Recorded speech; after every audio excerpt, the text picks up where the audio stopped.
Hi, good afternoon, everyone. This is Ifeoma Odunlami, immigration attorney from the Odunlami Law Firm. And today I want to talk about a really important news that came in. And this is for people who are in immigration proceedings, deportation proceedings. And so I'm here to talk about the new memo that came out April 3rd and which has been enforced starting April 25th. And so this memo is, which is dated April 3rd, is a USCIS memo. It's a memo from DHS talking about giving guidance to ICE attorneys regarding the enforcement of civil immigration laws and the exercise of prosecutorial discretion. So for those that don't know me, my name is Ifeoma Odunlami. I'm an immigration attorney in New Jersey. My firm serves clients in all 50 states. I'm here on YouTube, Facebook, and Instagram, and I have a really great topic. I'm not going to be here long because I have a meeting, but I just wanted to share this really good news. And if you know somebody who's in deportation proceedings, or if you are in deportation proceedings, then listen in, because this is really important information. And this could actually make a difference to you getting your green card. So basically, the Department of Homeland Security, the Secretary of Homeland Security, who is Alejandro Mayorkas, issued a memorandum April 3rd, 2022, basically discussing prosecutorial discretion. So let me explain what prosecutorial discretion is. When you are in immigration court, right, there's a prosecutor, which is the ICE attorney, and their job is to present a case why you should be deported based on you breaking certain immigration laws, right? So you should get an attorney if you're in immigration court. Really important for you to get an attorney. So if you're in immigration court, right, you're in immigration court because DHS is alleging that you've broken some immigration rules. So now, because of limited resources, right, limited government resources, Secretary Mayorkas has decided by issuing this memo that ICE attorneys should pretty much enforce only priority cases for deportation. So this is really good news and is really important. I'm going to break it down for you. So DHS has pretty much indicated that deportation cases, right, are going to be, put into two categories. There's priority cases, right, and then there's the other cases that are not priority. The priority cases are cases that DHS is going to continue to prosecute, right? They're going to continue to enforce them, and they want to continue the case, and they want to deport the person, right? And the non-priority are the ones that they're not going to bother themselves with. And I will come to the second part in a little bit. But let's talk about the priority cases.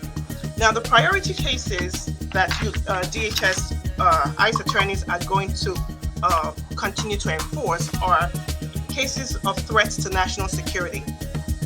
So this is defined as a non-citizen who is engaged in or is suspected of terrorism, espionage, or terrorism-related or espionage-related activities, or who otherwise poses a danger to national security. This person is a priority for apprehension and removal, right? Now, the next priority, ladder of priorities will be the threat to public safety. So the threat to public safety will be a non-citizen who poses a current threat to public safety because of serious criminal conduct. And they are a priority for apprehension and for removal. However, the guideline says that this decision will not be made according to bright line rules or categories, which means that they're not just automatically going to deport you because you committed a serious criminal crime. So they're saying that it requires an assessment of the individual and the totality of the facts and circumstances. So what this means is that your lawyer may be able to get you, get you from this priority list if they can make a good argument as to why you should not be deported. So unlike the first category, the threat to national security, which is really a bright line rule, if they find that you are a threat to national security, you're going to be gone. But if you've committed a serious crime, there is room to, if your lawyer can convince the judge or ICE in this case, because they're looking to close down looking to close some of their cases. If they can convince ICE not to go along with it, then you're in good stead. Now, the third priority case, which is the one that a lot of people will find themselves in, is a threat to border security. So that would be a non-citizen who poses a threat to border security because they are apprehended at the border or port of entry while attempting to unlawfully enter the United States, or they're apprehended in the United States after unlawfully entering after November 1, 2020. And under this category, they talk about people who have committed serious immigration fraud, which threatens the integrity of the immigration system. So they're talking of people who have committed marriage fraud, people who have provided fraudulent documents, people who have been engaged in frivolous asylum claims that have resulted in a frivolous asylum bar, and people who have made false claims to citizenship. So false claims to citizenship is basically somebody who has claimed to be a U.S. citizen either when they were filing for employment, or maybe they voted, or they've taken benefits that are not that only given to people who are U.S. citizens, or they've used somebody else's passport and pretended to be a U.S. citizen. So basically, for this category, ICE attorneys are saying that they will deport these people. These are not people that they're interested in keeping, closing out their deportation cases. So we've talked about three types: the threat to national security, the threat to public safety, and the threat to border security. So again, with this type of the threat to border security, just like the threat to public safety, there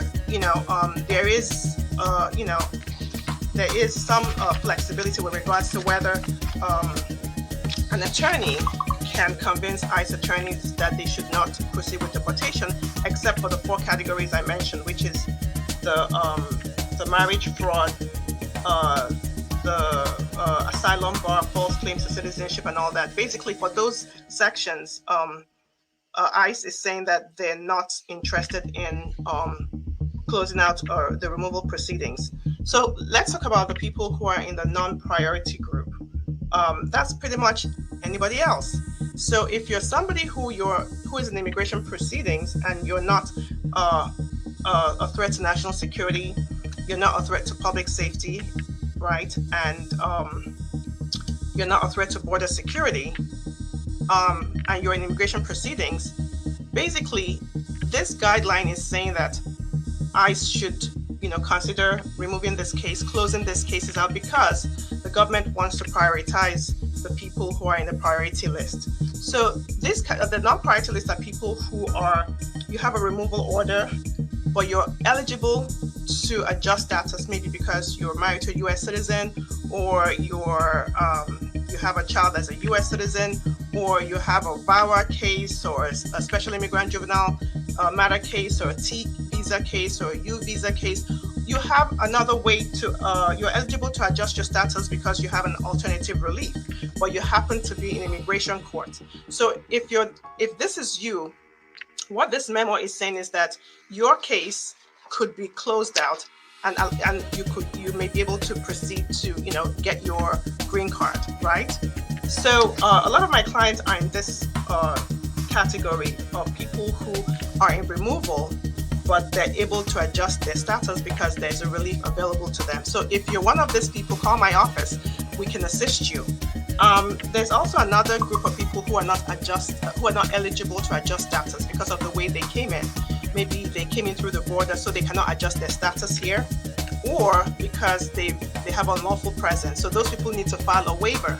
So for those people, if you're in deportation proceedings you can request to have the proceedings administratively closed so that you can go, if your waiver is approved, you can go outside the country and get your attend your interview at the U.S. Embassy abroad and get your and be able to come back into the country. And then there are other people who may not qualify because they have no relief available, or they don't need to file a waiver, but they're just not an enforcement priority and they want their deportation case to be closed.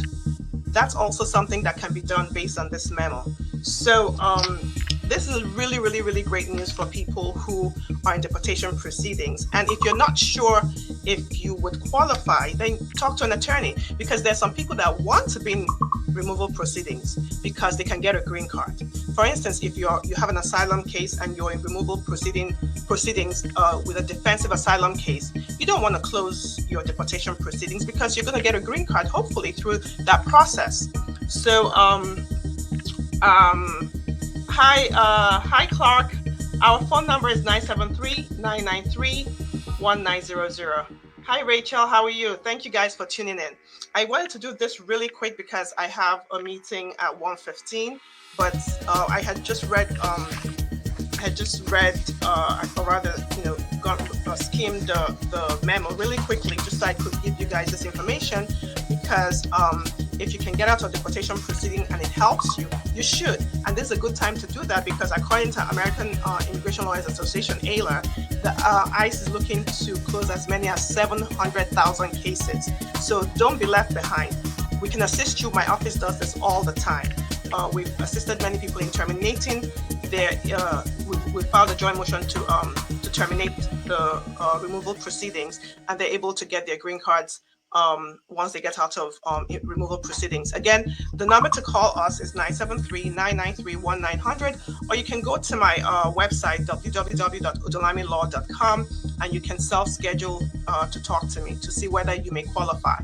So for everybody else, feel free to share this video with anybody that you think may benefit from it. And even if you don't know if they're going to benefit from it, just share it anyway, because you never know who needs it. Follow us on social media, Facebook, Instagram, LinkedIn, TikTok, and what else? Whatever social media, so that you know when I come in with my videos. I'm sorry this was so rushed. I could barely keep up with my own thoughts, but I gotta go. It was so nice being here with you guys, and it was so nice bringing good news. So we'll talk soon. Take care.